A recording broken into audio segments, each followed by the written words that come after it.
that. I would like to welcome you to the first interview, I guess you could say, with Talks and Taverns. Thank you for actually messaging me and being the first ones to reach out. Thank you, Daniel. Uh, I'm Yeah, of I, course. I'm very honored by that. To be honest, I hope that comes across well. And thank you for wanting to talk about your Kickstarter. Like I wasn't expecting to be reached out for that for in quotation marks advertisement purposes. But ever since you messaged me and sent me that Kickstarter, uh I was how should I say? I was intrigued right away because when I first saw it, I was like, "Oh, great wizarding school, gonna be great." But then as I started to go into the rules, I noticed it is it's more of a narrative game. Yes. Am I correct in assuming that? Or did I Oh, miss very. something? It's very narrative. It's very indie. It's very artsy. But we really like the storytelling parts of it. Oh, I love it too. I love it too. So what made you think of creating such a game? Because usually when people think wizards or sorcery or any sort of this or any of this, Jesus, of magic and stuff like that, people usually associate I cast fireball.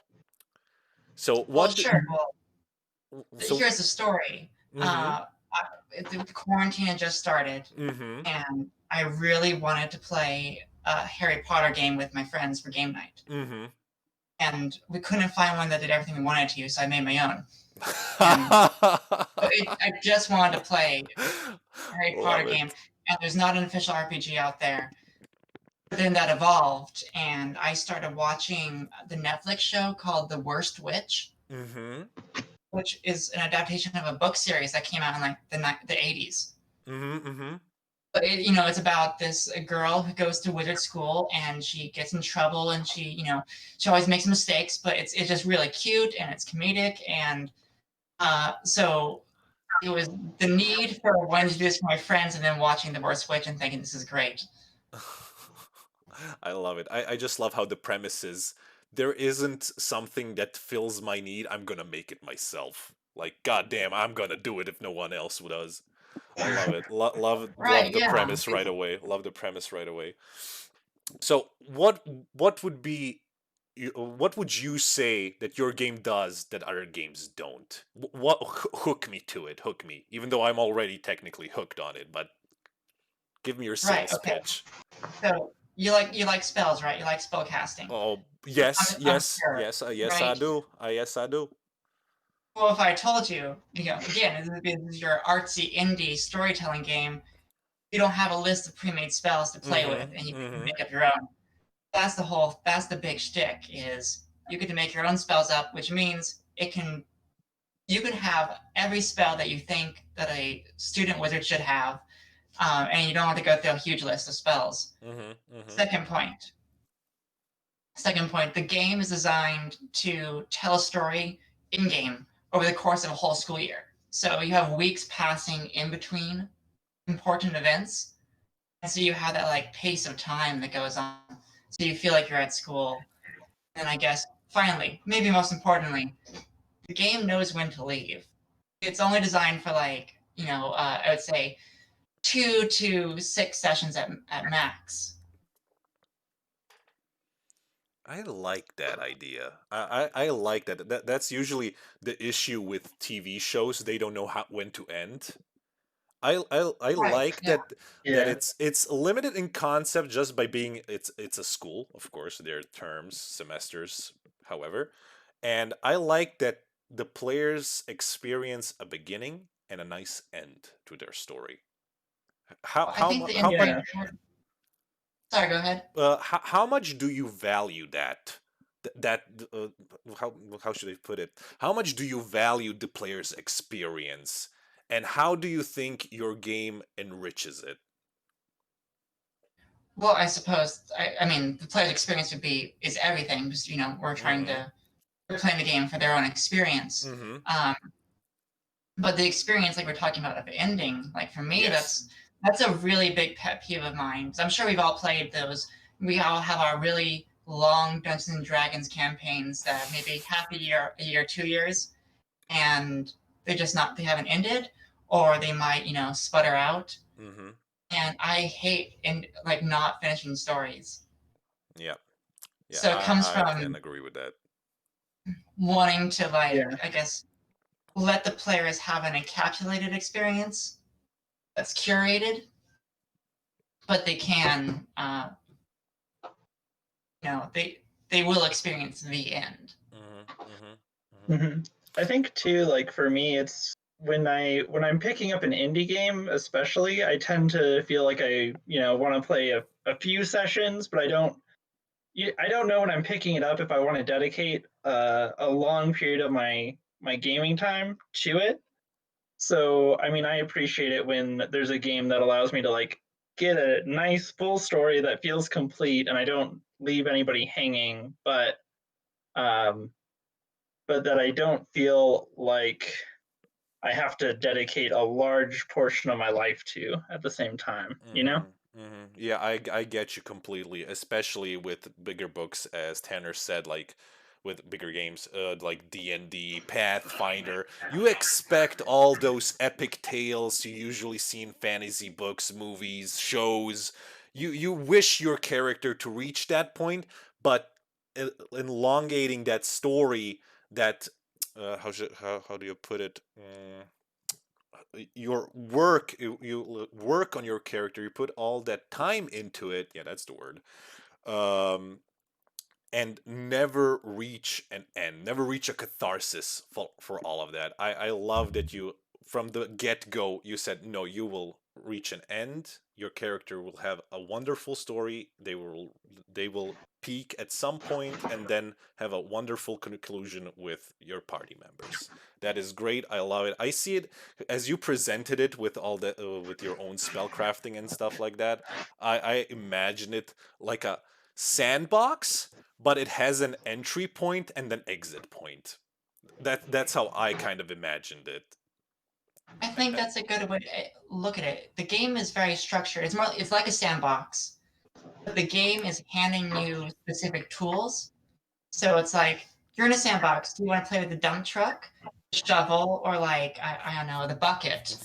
And because it's curating these tools for you, it's making you have a very specific experience because this experience. The game's supposed to be very specific. You're at wizard school, and you have to solve a mystery, and that's it. Yeah, I get it. I get it. It's a wonderful setting to begin with. But now, could you tell me? So you just had that idea one day.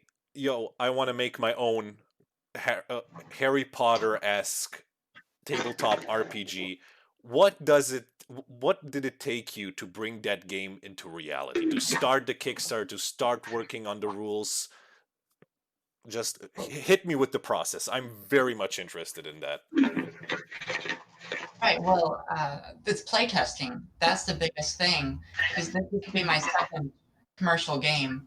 And the biggest obstacle that I've faced that I've had to learn how to overcome, and I think the same would be true for anyone who's creating something like writers or artists and painters, is the just do it mentality. Mm-hmm. And so once you start playtesting, that's what really gets it rolling. 'Cause, you can work on your perfect game for years and wait to show it to a group. But what I had to teach myself to do was have an idea, get it play tested, 2 weeks later, and just start throwing things out there one at a time and making sure that it was always being looked at by other eyes. Mm-hmm. Mm-hmm. Mm-hmm.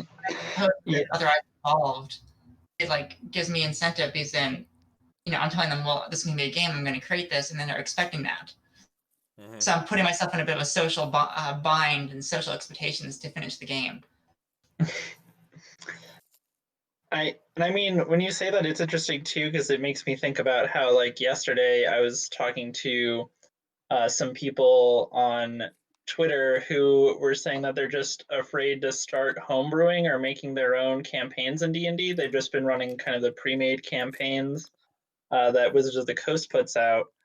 And then they were just kind of too afraid to try. And so then a lot of people were giving them support, telling them, just try. And if it's not perfect, it'll still be a fun story. So it doesn't matter. And then you just get better with time from there. Huh. I like that. I want to talk about like homebrew in D&D because that's how you start. That's how many people start game design. Is just tweaking things in the D&D game, and then that just builds. Yeah.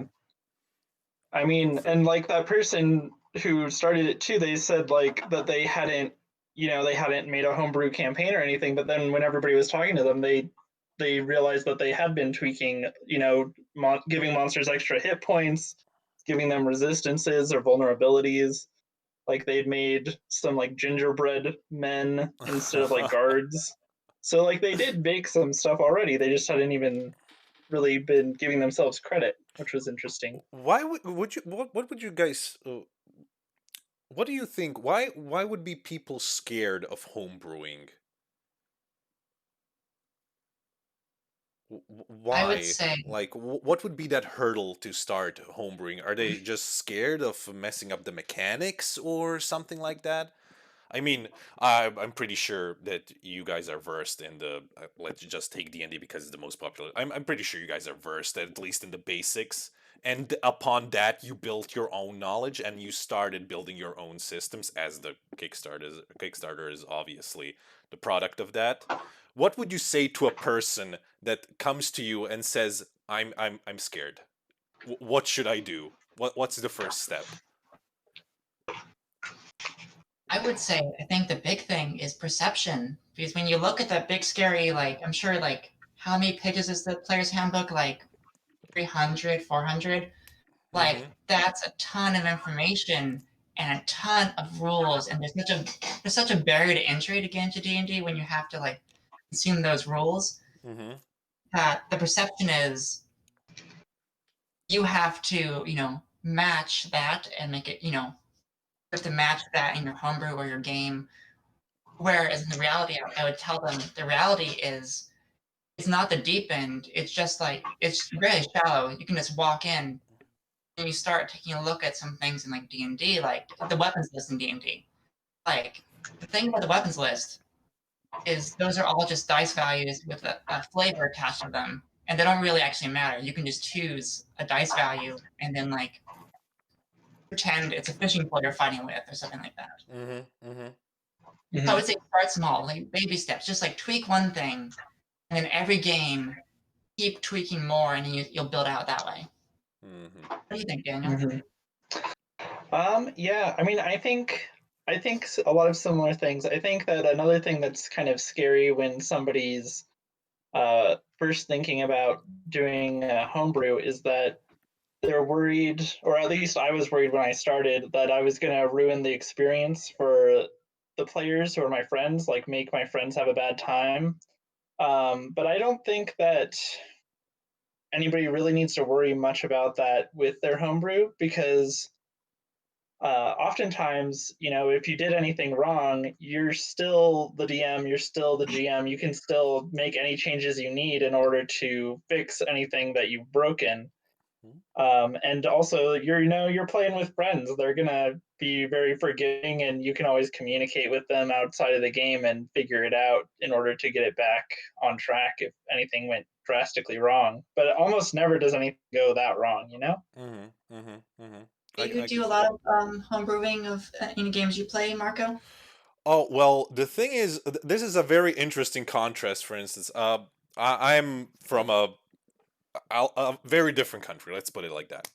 Uh, Things from the West very rarely or arrive very late here. Let's put it like that. Of course, the 21st century has changed that. But for instance, when you say people are scared to homebrew because of all the content that's out already, my perception is how I see things, how things are here, are we all of us homebrewed because we had no access to all those modules you build. There, That's so cool and that interesting. That's a very there, good point. there is no we don't know what chalt is. At least we didn't know what chalt is. We didn't know what the Mines of Feldenver or whatever the modules are called, I'm literally so scared of picking up a module because I'm not used to going by the rules. Like I mean, when I discovered that actually modules existed online and stuff like that back when I was younger, I was terrified of it. Like I don't mean that in a bad sense. I was just like, oh my god, have I been doing it wrong the entire time? Have I created all of this even though I should have maybe used that? It is a very interesting contrast now that you bring it up, and that's worth exploring into maybe in a different time. But yes, that's maybe why I like games like this, like what you're presenting, because it's open and it allows self interpretation and building upon it by the players and the DM. I think that is really important because we don't want players to look at it and read it and play it, and especially because the experience in a way is curated, Mm-hmm. other elements of it have to be extremely free. Mm-hmm. Mm-hmm. So I want players to look at it and know that they have there is more than just one way to play the game, and it's their game because again, it's storytelling. It's of course we got mechanics. Of course we have a core gameplay loop, and Yeah, of there's even course. a win-lose condition. But it's really about a story facilitating a story, Mm, and it's hard to do that when there's a strict solid rule set. mm, I mean, when I say that, I yeah, don't. There's solid rules for the games. It has to be. It's a game. Um, I guess it invites more player involvement in creating the world and deciding things about their characters and what their characters do. Do you mhm. think that maybe because it's so, as I look at it, it's a frame that both the DM and the players paint. They do the painting. But how do you think this game will be maybe more appreciated by, I wouldn't say veteran players, but people that are more aware how storytelling games function? Or do you think that even beginners can 100% pick this up and be like, yes, let's tell a story?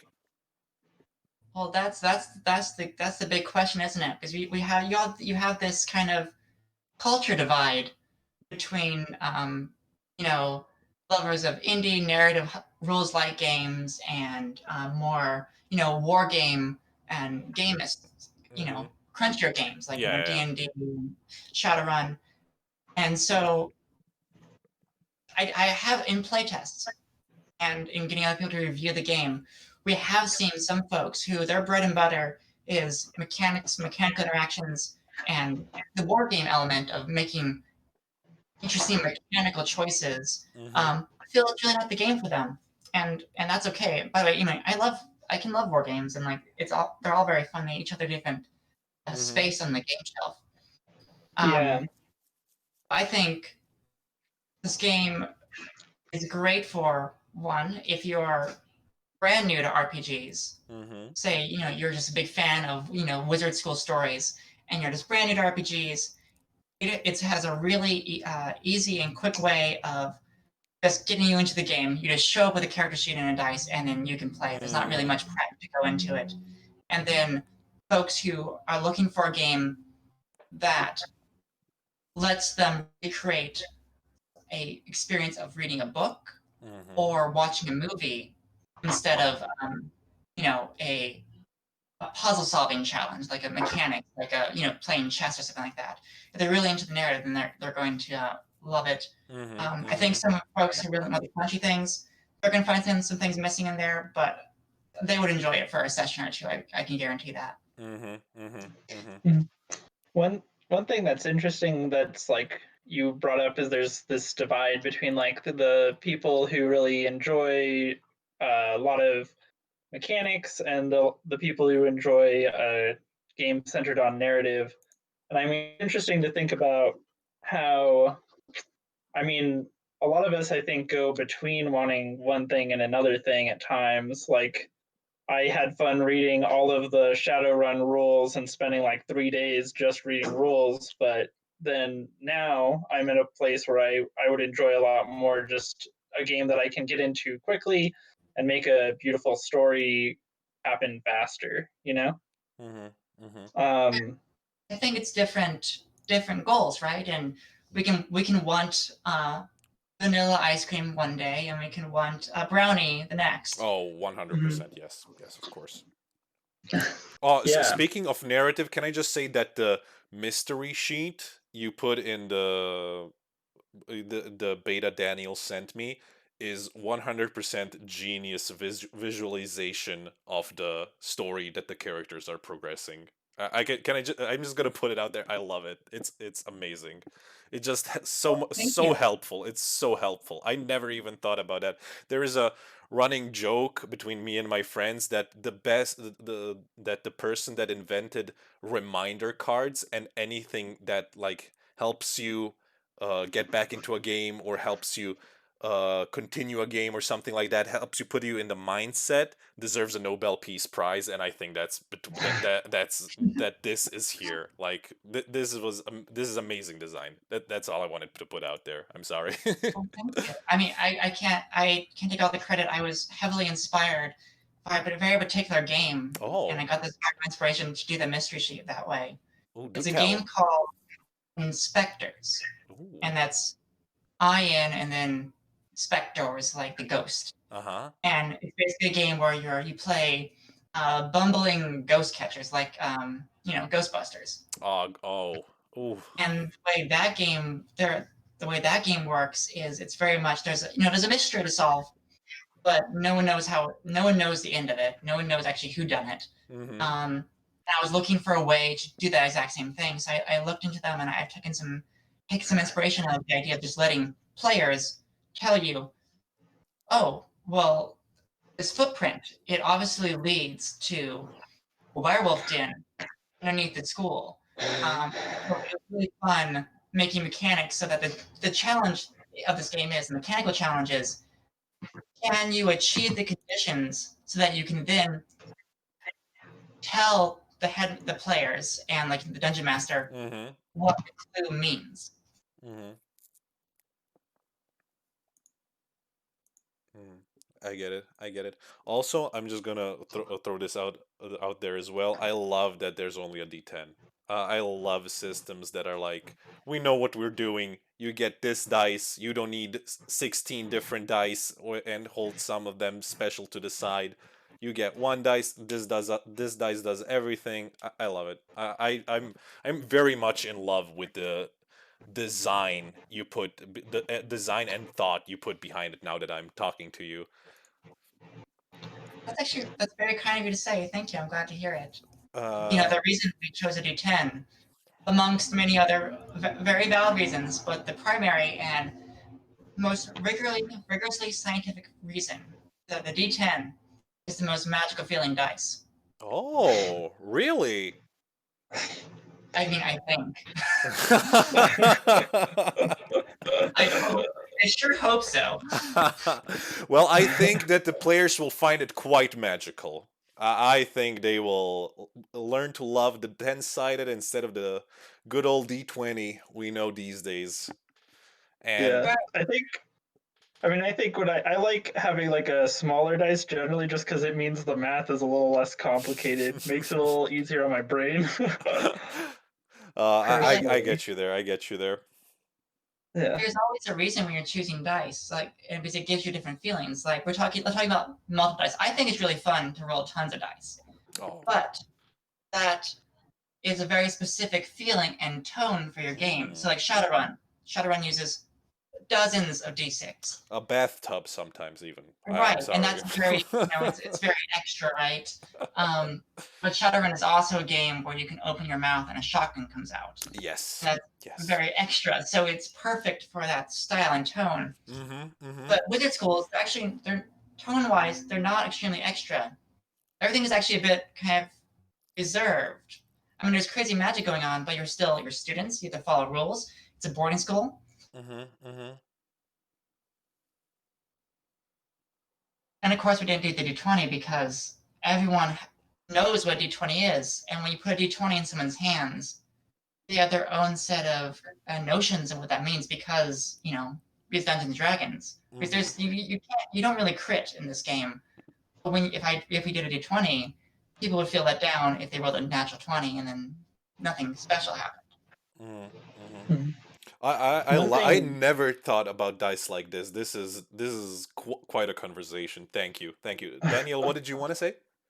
One thing I was going to say too is I know at one point, Tanner, you were thinking of using 2d6s, but then using 2d6s kind of made things tend towards being an average. Like you get the number 7 a lot more commonly, and you wanted it to be more swingy, right? Like you wanted people to be rolling 1s and 10s a lot more often. Not to say ones and tens, but I did want the swing because, like a D20, I quite actually enjoy how with the D20 is highs and lows because that's very adventurous, and in just kind of how I personally interpret the magical genre and like Harry Potter and the Worst Witch, I felt that the characters in those stories were going through highs and lows. There wasn't a normality to it. There's not like a set line, an average.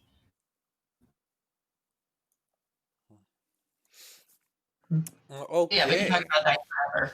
It's really cool. That's great. That's great. I love talking in general, especially about things we love like tabletop RPGs. So now let's jump to another point. What other projects have you guys been working on before this? Well, I think my first commercial project actually was with Daniel as well, and we worked on a game called Fuel Priest. Like the gasoline, like FUEL, fuel. Priest. Yeah, I was just about to ask, is it like fuel as in car fuel or something else? Yeah, okay, Fuel Priest. It's about airplane pilots that explode. Where does the priest part come in? Oh, they're religious zealots. So, God. It's like, imagine Jedi, right? But they're also anarchists. Mm-hmm. And they have a very strict code. The code is all about change and revolution and reformation. And they had like fuel in their veins instead of blood, and they could plug themselves into airplanes and fly around. Okay, I see you both are well versed in the, how should I say, the fantastical aspect of it all.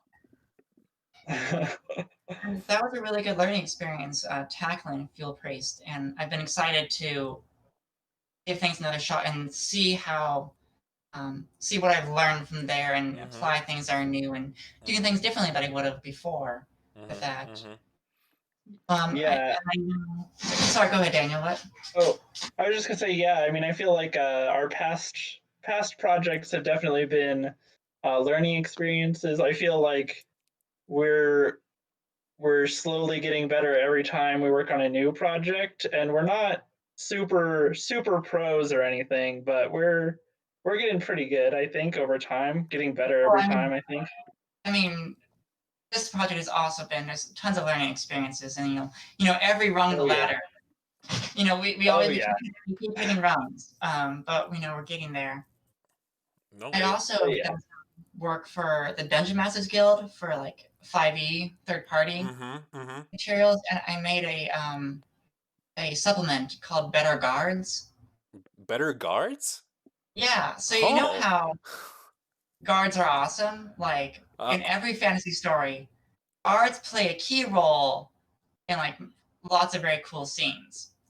True. And usually their role is to be killed and like, Yeah, of course, to show off how cool the rogue is. Of course. Yes, exactly. but the guards that, what was given to us in, the 5e Monster Manual, I really thought they could do more with it. And so I wanted to try to make something, just a list of monsters basically. But they're all guards that belong in different types of classic fantasy scenes. And they have mechanics that let the players interact with them in a way that would make those scenes, recreate those scenes basically. Like, of course you have the guard that's the job is to be taken out in one hit. Yeah. So the players can do that and they feel cool. But if they, if they miss, then the guard raises the alarm and that increases all DCs for that encounter by 2 and all damage by 1 or something like that. That's the swift guard that is right next to the bell every time. Yeah, exactly. But like, there's a rule that's like, as long as you make it like a DC 12 stealth, you can just kill this guard. I get it. Oh, that's such a brilliant idea. Holy crap! I love it. I love it. Like, I've been using them in my own D&D games. Oh, that is great. I love it. What are some? Just say, Mark, sorry, go ahead. No. Keep on going. I'm just saying, you're so kind and complimentary. You need to lay off the. Oh no, but the sad, as I said, here where I live and the information we gathered of like the tabletop RPGs are, I would say, not a recent occurrence, but the growth of it here is. I remember the time where I needed to explain to people what dice were. And I didn't mean like the regular D6 we used to play all the other board games. When I pulled out to people a D10, they were like, what the hell is that? So actually hearing from people who had, I wouldn't say such information or such thoughts, ideas and stuff before let's put me like I did. It is very interesting to me because even though I played tabletop games for like 12 years of my life, there are still people who had access to it before me, and I respect such people as you very highly. And this, what you tell me about the guards, is such wonderful absurdist fantasy that I just adore. So I'm sorry, but I love it. Well, we gotta talk more then. We gotta hang out. Well, gladly. Hey, that's what I'm here for. That's the premise of this. I guess that's what we're doing.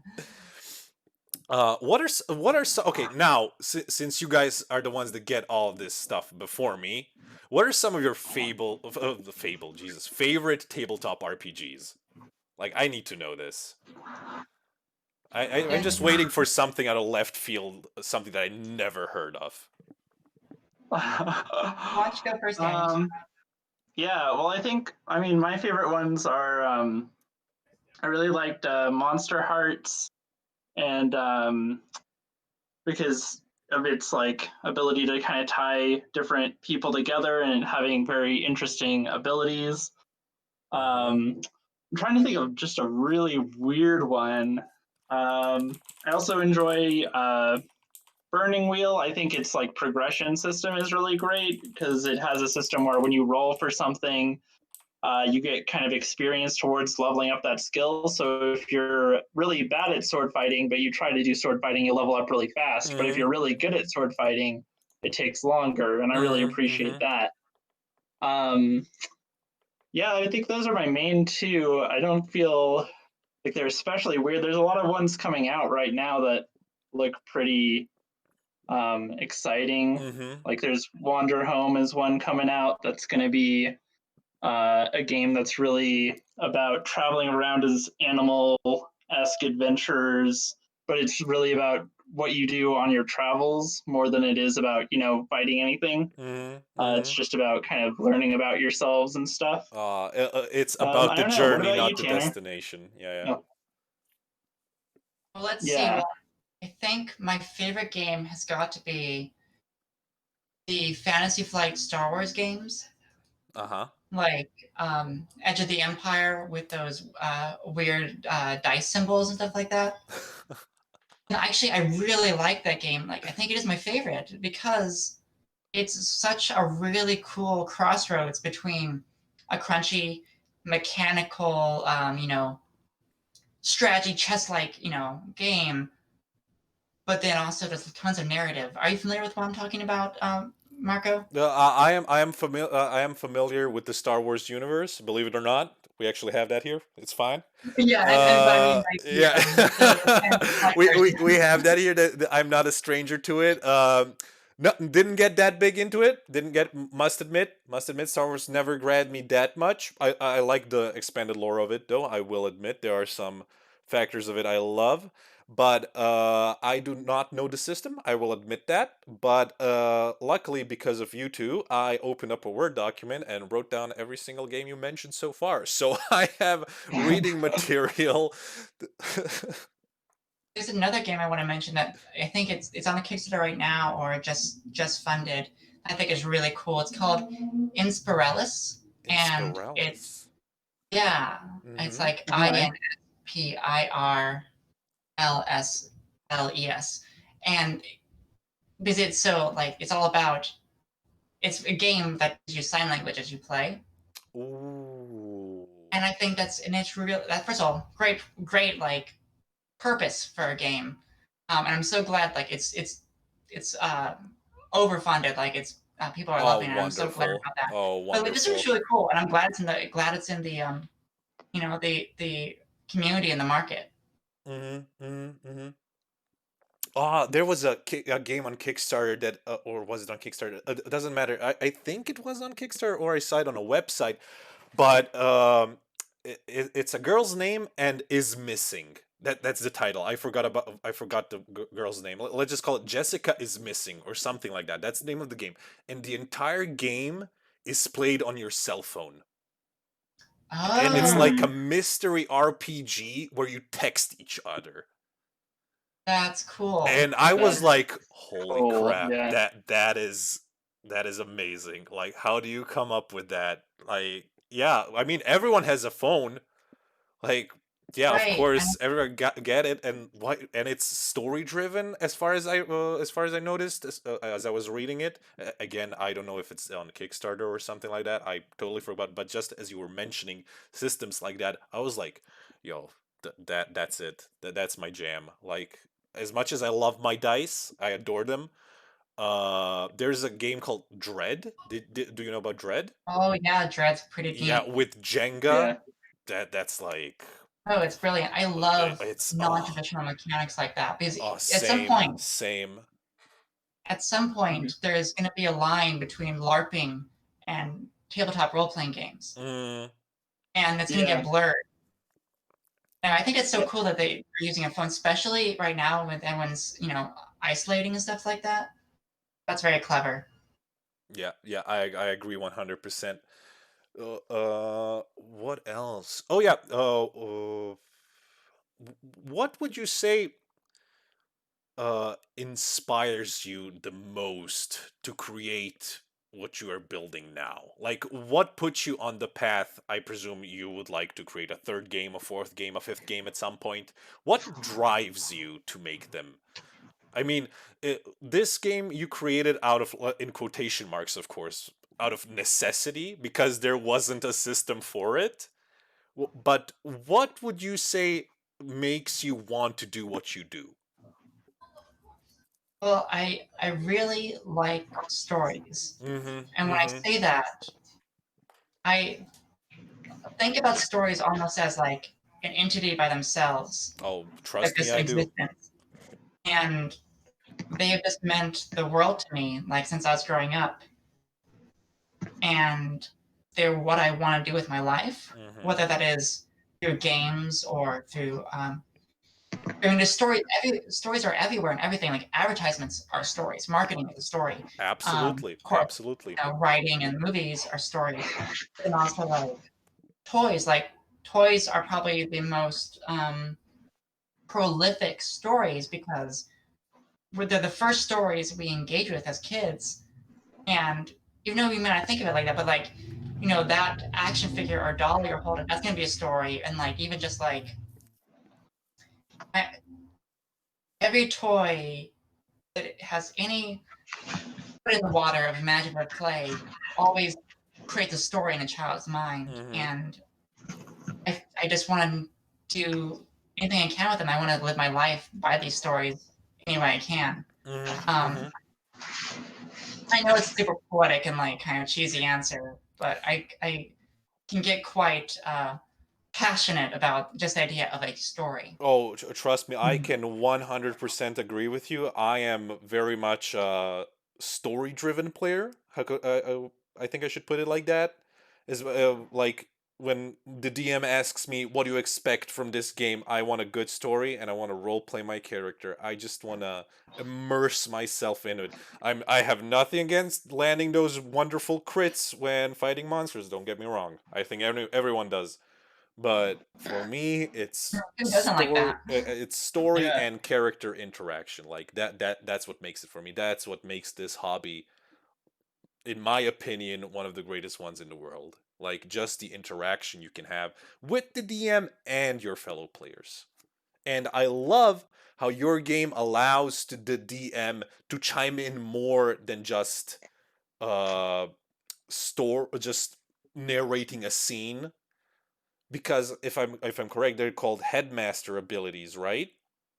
Right, yeah. Or did I get that wrong while I was going? Yeah, we I must admit I just skimmed the rules a little. I didn't get deeply into it because something oh yeah, else. no But problem. yeah. No, don't get too deeply into it. There's so many spelling mistakes, it's crazy. Oh, you're lucky. English isn't my first language then. Oh. Oh no, I'm quite the poor speller, which is why we're hiring an editor. Um, you're right. Thank the gods for those, right? Yeah. I'm probably the worst English major. I'm an English major, but like my spelling's not that great. Anyway, yes, you're right. In the current build, we have something called GM like abilities and specific Mm-hmm. things that we want to be able to do.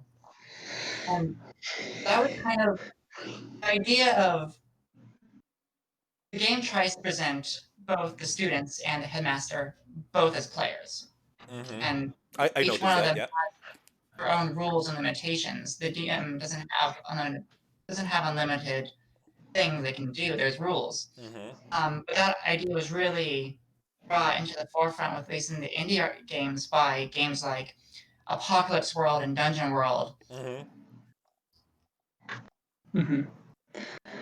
Yeah, and I think Tanner, you've mentioned how important it was to you. I think at one point you were talking about how people, everybody at the table should be having fun, and how there's kind of this idea sometimes that like the GM or DM is meant to be there to give everybody else fun, but not necessarily to have fun themselves, and how you kind of wanted everybody to have fun at the table by by the way you made the headmaster. Well, yeah, and like, I suppose whenever you write a game, you always have to write the how to GM section. And I mean, you see it in every game. And when you do that, you're really just kind of standing on a soapbox and saying, this is how I play role playing games. Um, and I'm very quite passionate about the idea that, or I see it a lot where it's always a question of did the players have fun? And Mm-hmm. it's less likely that players will think, is my headmaster, is my game runner having fun? Like, am I giving back to them? It's Mm-hmm. often it's the game runner who does all the work and like prepares everything, and the player's like, okay, I'm gonna show up Friday night and I'm gonna enjoy it, and then I won't do anything the rest of the week.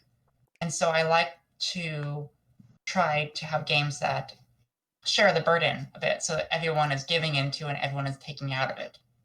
Mm-hmm. Mm-hmm. You want this to 100% be a shared story with the players and the DM, GM, headmaster, storyteller, etc., etc. There are so many definitions of that Right. position now. Yeah. That is great. I think that is very important these days, especially that everybody thinks that the DM is the end all be all, as usually the book portrays them to be, as there is always like a little note that says these are the rules, but the DM has final say. So Now, I'm. to be fair, I do think that's an important rule. And we actually had that rule in our book too. Like, if there's a rules dispute, Mm-hmm. the GM gets to adjudicate at the moment, and then you go Mm-hmm. back to the book Mm-hmm. later. Um, but it's the idea of like, yeah, like you said, share the story, share the game. You're all players. You're all playing to find out. Also, I would like to mention that your character creation, the 7 steps of it, as you written down, is is so adorable yet simple and helps people immerse themselves into their character. It's so well thought out. I don't know how much thought you put into it, but I'm the kind of guy that when he gets a system, the first thing is like character creation, character creation. How do I join this world? And this is such an I would say organic way of putting players into their characters and characters into the world. Well, thank you. I mean, luckily, the subject matter and wizard stories usually always have a very similar beginning, and so it was my way of trying to let that be part of the game. But so far, Instead the of it playtesting just has been being there. very popular. No, no. As I said, this what you've created is absolutely. I would like to say astonishing. It is something that you decided there isn't anything like this that allows me to experience the thing I want, and I think people want to experience this. Like who doesn't want to be Harry Potter? Like let's be honest, who doesn't want to go to a school where food floats around and you get to cast cool spells? And you decided, yeah, I'm gonna make this. I'm gonna put effort into it. I'm gonna get a group of people around me and we're gonna build this. And I can only congratulate you on that and the will and effort you put into this. And can I ask you something? If you can answer this, how big is your team? So I would say right now we have a three-person team. Mm-hmm. We've got the designer, then Daniel over here is doing a wonderful job with the sales and Oh, social media absolutely, and absolutely. Kickstarter. Getting cool people to talk to us like you, Uh, and then Aw, we now I'm blushing. Oh my god. have someone who is running lots of playtests for us. Mm-hmm. Mm-hmm. Mm-hmm. But it's it can be quite a lot of work to run a Kickstarter and make a game. But what I've been blown away by was how kind folks have been online and my backers, and like there really is a community out there, and Mm-hmm. they've been pushing and supporting this game. And I know it's really common for Kickstarters to gush about their backers, but I understand why, because Well, yeah, they are the lifeblood of it all. it's quite emotional, and to see how many of them are actually responding to, because I'll send personal messages when I can to the backers, Oh, and that is to see how many of them are wonderful. responding and encouraging, it's actually quite touching. That's a very human effort. Oh, that Yeah, is great. I mean, I would add on and say, I mean, there were people I was talking to who do like promotion for games and asking their advice and stuff. And, some of them were saying, like, oh, you're going to get some negative comments. There's going to be some people saying negative stuff. And I mean, I was ready for that, but nobody, I don't think really a single person said anything, overly negative. Like, there's critique, which is useful, but nobody's Of been course. mean in any way, like this whole time. I mean, critique is always important in my opinion, but there's a Yeah. right way to critique something and a bad way to critique something. That's how I Oh look yeah, at it. definitely. But Yeah. how has the feedback from your backers been? I mean, there's like how many? There's 4 days left to the Kickstarter, if I'm correct, right? Yes, you are correct. Okay, because the time zones. I hate them. Hate them so much. Yes, 4 days. Have the backers been like how should I put it? Have the backers been sending you emails? Like you put out the playtest, I saw it on your Kickstarter page. Have they been messaging you? Have they been active in that community that they have built themselves? Well, yes, I would say so. And it's very, whenever I pop on Twitter and I see people sharing the game or talking about it, it leaves me kind of astonished and stunned for a bit. And mostly they've been doing the invaluable work, just encouraging me and saying like, keep pushing, you can do this, and I want this to happen. And of course, we have a we have we have a Discord where we've been gathering people for playtests. And of course, feedback is very, very good to have. I mean, we've dedicated let's see, this game has been, the amount of hours of gameplay this game has gone through is at this point like maybe over 60 hours, maybe 50 hours of just play. And so we've dedicated a lot of time to getting feedback, and because of course that's what a playtest is for. Yeah. All in all, it's all been very useful feedback and criticism, and actionable things, and we're excited to, as we keep molding it into the game, to be a sharpened, finished product. I'm so happy to hear that you had players that want you to succeed and enjoy what you are building. I'm so happy to hear that. Right. I mean, we're really lucky, and like, I don't know, it's just really nice space to be in. Like, just the tabletop design groups and everybody who plays tabletop games, I feel like, is just so supportive of each other. The Kickstarter, it launched off like a rocket the first 2 days, and then just hit a brick wall. And there was about a week of, oh no, this thing is going to crash and burn. Grabbing heads like, oh my god, what is happening? And we're now, with 4 days to go, I believe about 90% funded. Well, I'm looking at it right now, and you're like less than 300 euros away of succeeding, and in my opinion, that is an achievable goal. That is 100% an achievable goal, and I wish you the best of goddamn luck with it. Like, well, thank you. 100%. We really sure to use it, because I mean, like things that we're extremely lucky. I'm dumbfounded by the emotional swings of this journey and what the community has done for us. And just I definitely have pride in a good way from the kindness I received. That is amazing to hear. Well, that I mean, Tanner. No, continue. Oh yeah.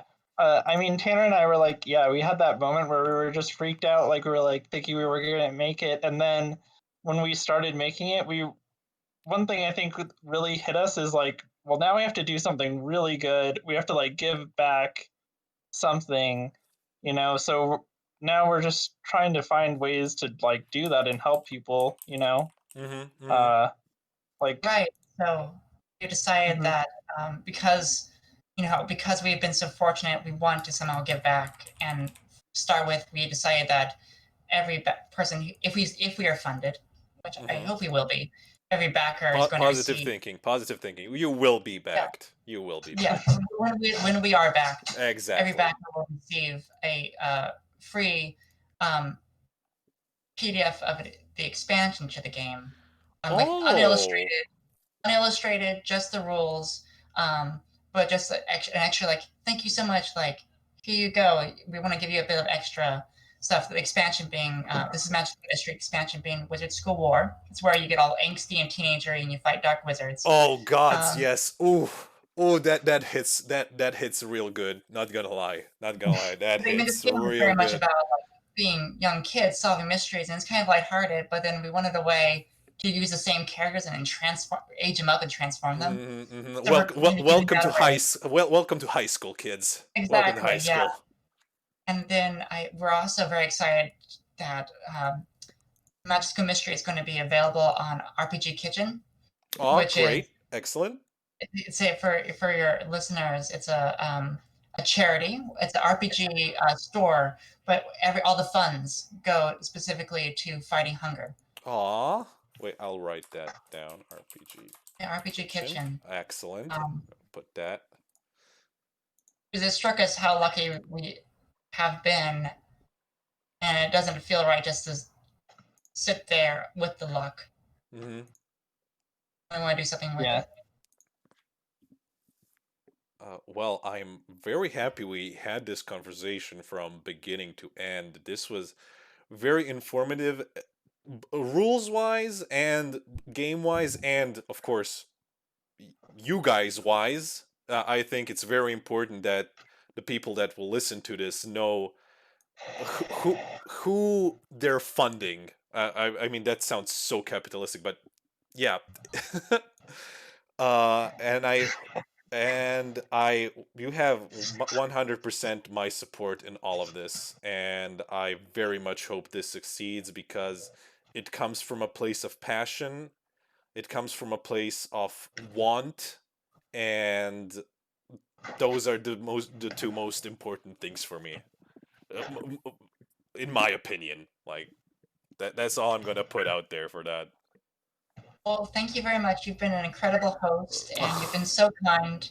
I enjoyed the conversation with you. Like, I just want to talk more about RPGs and what it was like uh, growing up in a world where the access to them is different. Yeah. I will gladly continue this conversation with you at one point. Absolutely no issue with that. And I never even thought about that. I never even for a single second did I think about, man, where are these modules when I was growing up, or something like that. Oh. That'd be a very good discussion Yeah. topic. Yeah, that'd RPG. be so interesting to hear, Marco. Wow. Okay, enough about me. Enough about me. Thank you very much. I thank you very much, Tanner, for presenting your product. Thank you very much, Daniel, for even giving me this opportunity. You're a great community manager, and Oh, I'm not. thanks. I'm just subtly saying you should tip the man for his great work that he's doing for this project. And yeah, that's all, guys. I'm really speechless for this conversation. Thank you. Yeah, Thank you very much. We're don't be a glad to talk. stranger. Let's talk more some other time too. Maybe not I on the will be here. podcast necessarily, but just sometime. Yeah. Sure thing.